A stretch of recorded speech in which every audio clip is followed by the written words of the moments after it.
let's start our new topic, that is nothing but the characteristics of wool fiber. It is our day 4, lecture 4 from the current chapter, that is nothing but the fibers to fabric. So let's see characteristics of wool fibers. क्या क्या features होते हैं wool fiber के, वो आज हम देखने वाले हैं. Very first is wool fibers are either rough or soft. कुछ wool fibers ऐसे होते हैं जो बहुत ही रफ, आपके स्किन पे आप जब वो स्वेटर पहनते हो तो बहुत ही, कुछ स्वेटर से जो रफ फील करते हैं, कुछ स्वेटर से कि बहुत सॉफ्ट, जैसे कि आपने कुछ पहना ही नहीं है स्वेटर के जैसे, या फिर हेयर से बना हुआ गारमेंट पहना नहीं है, ऐसे फील होता है. So some wool fibres are rough while some are soft. The second one, curls of the wool fiber create air pockets and gives wool a spongy feel. वूल कैसे होती है? स्पॉन्जी. क्यों स्पॉन्जी होती है? जो कर्ल्स, शीट के hers में जो कर्ल्स प्रेजेंट होते हैं वो क्या प्रोड्यूस करते हैं वूल में? Air pockets. एयर पॉकेट्स यानी कि जैसे कि अगर ये वूल है, ये प्लेस की जाती है तो यहाँ पे ये जो पोर्शन है ऐसी एम्प्टी स्पेस क्रिएट होती है कर्ल की वजह से, और ये एम्प्टी स्पेस में यहाँ पे एयर भरी हुई होती है या फिर एयर यहाँ पे एंट्रैप की जा सकती है. तो ये एयर पॉकेट्स क्रिएट करते हैं, उसकी वजह से ये स्पॉन्जी, एकदम स्पॉन्जी लगती है वूल. जब आप हाथ में लेते हो, टच करते हो तो ये एकदम स्पॉन्जी फील देता है. The next one, wool creates insulation for the wearer as it forms air pockets close to the skin. The body heat warms the air and keeps the body of the wearer warm. यानी कि आपका जो basic body temperature होता है, आप जब ये sweater या फिर वूल से बना हुआ गारमेंट पहनते हो तो वूल में क्या प्रेजेंट है? Air pockets. क्या प्रेजेंट है? Air pockets. तो ये एयर पॉकेट्स क्या करते हैं? आपकी बॉडी से प्रोड्यूस होने वाली जो हीट है उसको ये पकड़ के रखते हैं, अपने अंदर वो एंट्रैप करके रखते हैं. तो उसकी वजह से क्या, फिर वही जो अपनी बॉडी हीट जो है वही हीट अपने को वो गारमेंट से मिलती है, मींस व्हाट, अपने को वो उससे क्या है? वार्म फील आती है.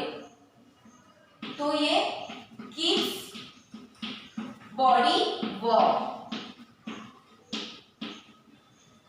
यहाँ पे मैं शॉर्ट वर्ड्स में यहाँ पे कैरेक्टरिस्टिक्स लिख रही हूँ. If you want you can pause the video and note down this characteristics in the short word. So इसको आप एक सेंटेंस फॉर्मेशन में सेंटेंस फॉर्म करके इसको आप बढ़ा चढ़ा के अच्छा सा पॉइंट बना के लिख सकते हो. So keeps body warm. Next point is wool is elastic and turns to its original position after being stretched. Elastic, wool is elastic. Wool elastic है, मतलब क्या? इलास्टिक प्रॉपर्टी क्या होती है? कोई भी एक ऑब्जेक्ट अगर आप उसको स्ट्रेच करते हो तो कोई और शेप को गेन कर लेती है, और जैसे ही उसको स्ट्रेच, आप उसमें से जो स्ट्रेस है यानी कि उसको जो प्रेशर देके हमने जो खींचा है वो आप छोड़ देते हो तो वो अपने ओरिजिनल पोजीशन में, जैसे रबर बैंड है, आप अगर उसको खींचते हो तो इतना बड़ा वो हो जाएगा, स्ट्रेच हो जाएगा, बट जैसे ही एक एंड से आप छोड़ देते हो तो यहाँ पे वो फिर से छोटा सा हो जाता है. मतलब क्या? वो इलास्टिक. तो ये वूल भी कैसी है? Elastic. It can regain it's original position after stretching. जैसे स्ट्रेच आप करते हो तो वो उसकी ओरिजिनल पोजीशन में आ सकती है. Next, wool absorb good amount of moisture without getting damp. Next word is absorb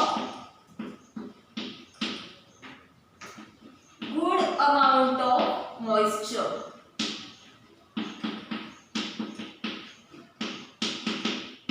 ये वूल क्या करती है?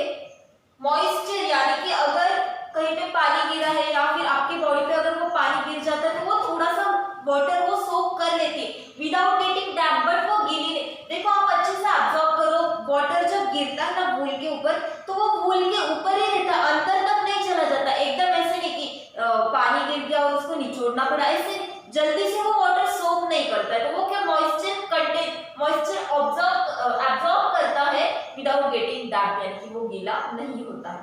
Next one, woollen fabric can be shaped and tailor making it popular fabric for tailoring fine garments. Can be shaped, woollen fabric can be shaped और tailored.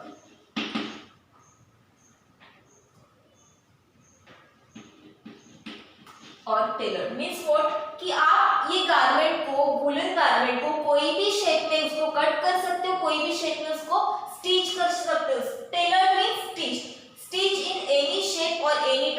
garment. So it is very popular. That is why woolen fabric is very popular among the tailors or garmenters. And the last one is wool is resistant to fire. Seventh one is fire resistant. Fire resistant. तो ये fire resistance से मतलब कि क्या, अगर कहीं पे fire लगी है तो अगर आप वहां पे वूल का कपड़ा, वूल गारमेंट अगर उसके ऊपर डाल देते हो तो वो फायर वहां पे बुझ जाती है, यानी कि ये अलाउ नहीं करता फायर को स्प्रेड होने से। That is why it is nothing but the fire resistant. ये हो गए कैरेक्टरिस्टिक्स वूल फाइबर के। इसके बाद हम देखेंगे next topic, that is ship rearing. Ship rearing क्या होता है, यानी कि शिप को पालना। Sheep and goats are important livestock and are reared in many parts of India. बहुत से इंडिया के बहुत से पार्ट्स में sheep and goat को, अगर कोई फार्मर है या फिर कोई भी पर्सन है जिसके पास लैंड भी नहीं है, एग्रीकल्चर लैंड नहीं है, खेती नहीं, तो वो उसका खुद का पेट कैसे भरेगा, क्या करेगा? वो इलिटरेट है, वो कहीं पे जॉब भी नहीं कर सकता अच्छी कंपनी में, तो वो क्या करते हैं, शीप या फिर गोट को रियर करते यानी कि पालते। तो उससे वो क्या क्या मिलता है, देखो मिल्क मिलता है, वूल मिलता है और मीट मिलता है, और ये सबसे वो ये बेच के मार्केट में ये बेच के उसको अच्छी सी मनी मिल जाती है और उससे वो खुद का पेट पाल सकता है। They are kept in pens और in pasture land.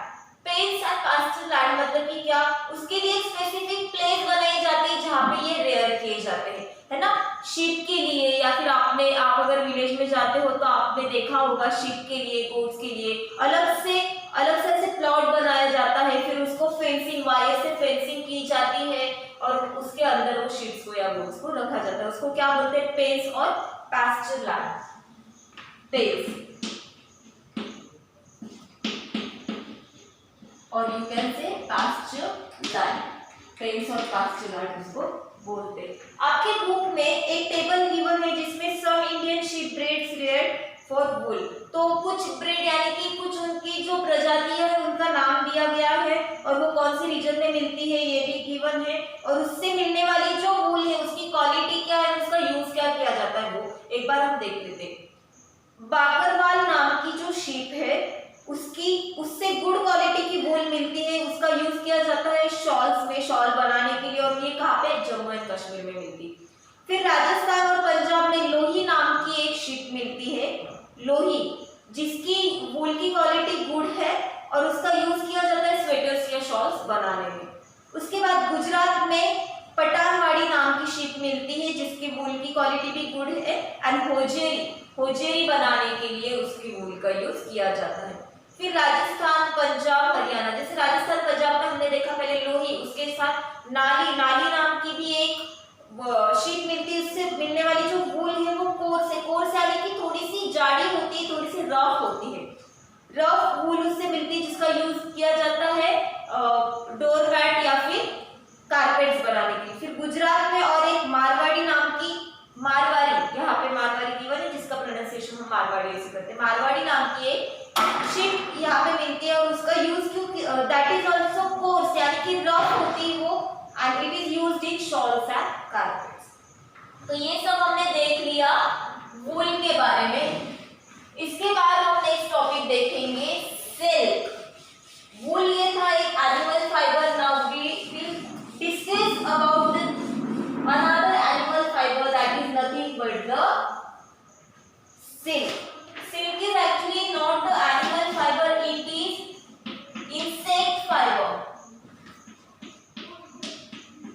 Why it is insect fiber? Because we get silk from silkworm। silkworm नाम का जो एनिमल इंसेक्ट होता है उससे मिलती है हमें सिल्क। सिल्क ये जो फैब्रिक मिलता है, फाइबर मिलता है, that is why it is known as animal fibre. तो ये सबसे पहले 5000 इयर्स एगो ये चाइना में मिला था, उन्होंने डिस्कवर किया था और उन्होंने क्या, ये सीक्रेट सिल्क प्रोडक्शन ये एक सीक्रेट रखा था, यानी कि वो दुनिया को बताना नहीं चाहते। क्यों? क्योंकि उससे वो अपने देश में उनको पता चल जाता कि सिल्क फाइबर किससे बनता है, बट ये इन्होंने सीक्रेट रखा था और इससे वो क्या करना, ट्रेडिंग करना चाहते थे, यानी कि अच्छा सा मार्केट में सब कंट्रीज में, अलग अलग कंट्रीज में बेच के अच्छा सा पैसा वो कमाना चाहते थे। Silk is an animal fiber. The controlled production of silk from silk moth cocoons is known as sericulture. Sericulture यानी कि सिल्क वर्म के जो कोकोन्स होते हैं या फिर जो सिल्क मोथ होते हैं यानी कि उसके जो इंसेक्ट होते हैं उससे सिल्क का प्रोडक्शन करना, इसको क्या बोलते हैं? सेरिकल्चर। और ये silk is primarily produced in China, India, south east Asia and Japan. यानी कि एशिया की जो कंट्रीज है लाइक चाइना, सबसे ज्यादा प्रोडक्शन होता है चाइना में, इसके बाद होता है इंडिया में, फिर south east Asia and Japan, ये कंट्रीज में सिल्क का प्रोडक्शन यानी कि सेरिकल्चर किया जाता है। यहाँ पे आज का टॉपिक हम खत्म करते हैं। In the next lecture we will discuss about the silk processing, silk किससे, सिल्क मोथ से सिल्क कैसी बनाई जाती है, ये सब हम नेक्स्ट चैप्टर में देखेंगे। Thank you.